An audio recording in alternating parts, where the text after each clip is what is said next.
മുനമ്പം വഖഫ് അധിനിവേശത്തിൽ രാഷ്ട്രീയം കളിച്ച് വഖഫ് board chairman KS Hamza നിലപാടിൽ ലീഗ് വ്യക്തത വരുത്തണമെന്നാണ് മുൻ ലീഗ് നേതാവ് കൂടിയായിരുന്ന KS ഹംസയുടെ ആവശ്യം. അമുസ്ലിങ്ങളെ വഖഫ് ബോർഡിൽ നിയമിക്കുന്നത് സംബന്ധിച്ച് സംസ്ഥാന സർക്കാരാണ് നിലപാടെടുക്കേണ്ടതെന്നും ചെയർമാൻ. തെരഞ്ഞെടുപ്പിന് മുൻപുള്ള VD സതീശൻ, മുഖ്യമന്ത്രിയായ ശേഷമുള്ള VD സതീശൻ രണ്ടും രണ്ടാണെന്നാണ് വഖഫ് ചെയർമാൻ KS ഹംസയുടെ നിരീക്ഷണം. സമുദായത്തെ തള്ളി വഖഫിനെതിരെ നിലപാടെടുക്കാൻ മുസ്ലിം ലീഗിനുമാവില്ല.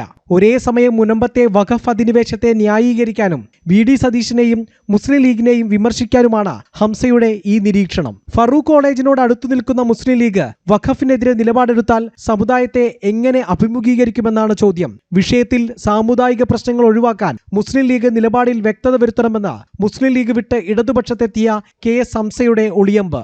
രണ്ടുപേരെ നോമിനേറ്റ് ചെയ്യുക എന്നുള്ളതും സർക്കാരിൻ്റെ അധികാരമാണ്. സർക്കാരിന് വേണമെങ്കിൽ ചെയ്യാം, വേണമെങ്കിൽ ചെയ്യാതിരിക്കാം. മുസ്ലിം ലീഗ് ആ രണ്ടുപേരെ ചേർക്കുക എന്ന നിയമത്തിനെതിരെ ബഹുമാനപ്പെട്ട സുപ്രീം കോടതിയിൽ കേസ് തീർപ്പാക്കിയിട്ടില്ല. ഈ സാഹചര്യത്തിൽ അവർക്ക് എങ്ങനെ രണ്ടുപേരെ വെക്കാൻ കഴിയും? ഒന്നിരിക്കും കേസ് പിൻവലിക്കണ്ടേ? വഖഫ് ഭേദഗതി നിയമത്തിൽ പ്രതിപാദിക്കുന്ന ബോർഡിലെ 2 അമുസ്ലിം അംഗങ്ങളെ നിയമിക്കേണ്ടത് സംസ്ഥാന സർക്കാരാണ്. BJP സംസ്ഥാന ഉപാധ്യക്ഷൻ ഷോൺ ജോർജ് ഇക്കാര്യം ഹൈക്കോടതിയിൽ ഉന്നയിച്ചിരുന്നു. എന്നാൽ അമുസ്ലിം അംഗങ്ങളെ നിയമിക്കുന്നതിനെതിരെ മുസ്ലിം ലീഗ് സുപ്രീം കോടതിയെ സമീപിച്ചിരിക്കുന്നതിനാൽ ഇവിടെയും ഉന്നം മുസ്ലിം ലീഗിലേക്ക് തന്നെ. ഫാറൂഖ് കോളേജിന്റെ താല്പര്യമാണോ വഖഫിന്റെ താല്പര്യമാണോ വലുത് എന്നുള്ളത് അവർ തീരുമാനിക്കേണ്ട കാര്യമാണ്. മന്ത്രിയെ ഞാൻ ഉദ്ദേശിക്കുന്നില്ല.